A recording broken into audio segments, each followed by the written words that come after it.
Welcome to Queen's kitchen and fashion. இன்றைக்கி நாம் ரசம் வைக்க போகிறோங்க. வெறும் புளி ரசம் தான். சின்னதாக ஒரு நெல்லிக்காய் சைஸ் புளி எடுத்து கரைச்சி எடுத்து வச்சுருக்கேன். அதுலேயே கொத்தமல்லி கட் பண்ணி வச்சுருக்கேன். புளி தண்ணியிலேயே கொத்தமல்லி கட் பண்ணி போட்டிருக்கேன்.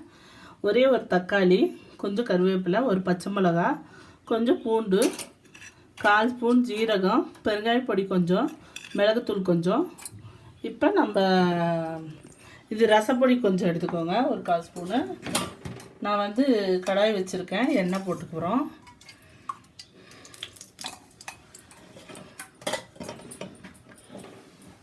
எண்ணெய் போட்டுட்டு ஃபஸ்ட் இதில் பூண்டை போடணும்.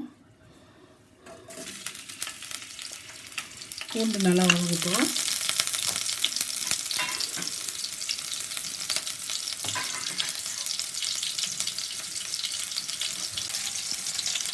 பார்த்தீங்கன்னா பூண்டு தட்டி போட்டிருக்கேன், நசுக்கி போட்டிருக்குங்க, கல்லில் வச்சு இடித்து போட்டிருக்கேன்.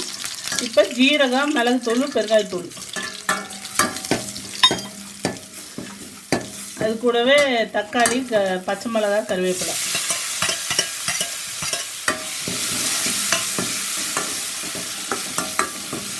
இந்த தக்காளி வதங்கிறதுக்கு உப்பு ரசத்துக்கு எவ்வளோ தேவையோ உப்பு சேர்த்துக்கோங்க. உப்பு போட்டால் தக்காளி கொஞ்சம் சீக்கிரமாக வதங்கும்.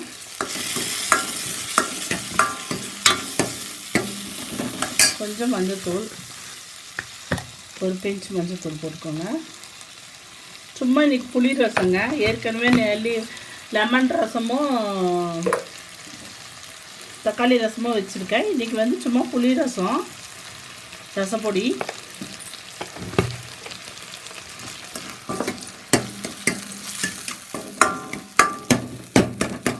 டெய்லி ஒரு ரசம் வச்சு காட்டுறேன்னு சொன்னாங்களே, அதனால் இன்றைக்கி சும்மா ஒரு கொஞ்சமாக புளி வச்சு புளி ரசம்.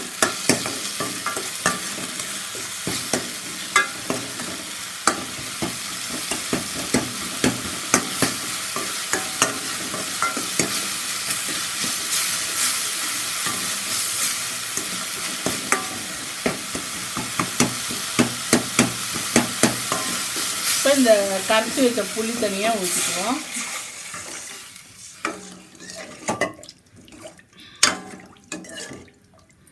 இதுக்கு வந்து நீங்கள் என்னென்னா நாட்டு சக்கரை கொஞ்சம் போடணுங்க.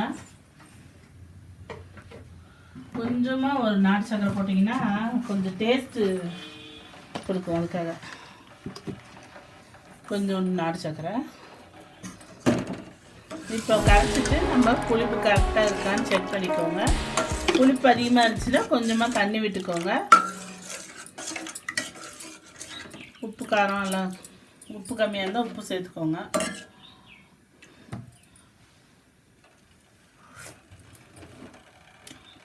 கரெக்டாக இருக்குங்க புளிப்பு எனக்கு. அதனால் இது நல்லா கொதிக்கிட்டுங்க. கொதிச்சதும் ஆஃப் பண்ணிக்கலாம். பாருங்கள், ரசம் நல்லா கொதிச்சிடுச்சு. இந்த மாதிரி வெள்ளையாக நுர கட்டி வந்து பார்த்தீங்களா. இப்போ நமக்கு ரசம் ஆயிடுச்சு. ஆஃப் பண்ணிக்குவோம். பண்ணிவிட்டு நான் இதை வேறு ஒரு பாத்திரத்துக்கு எடுத்து ஊற்றிக்கிறேன்.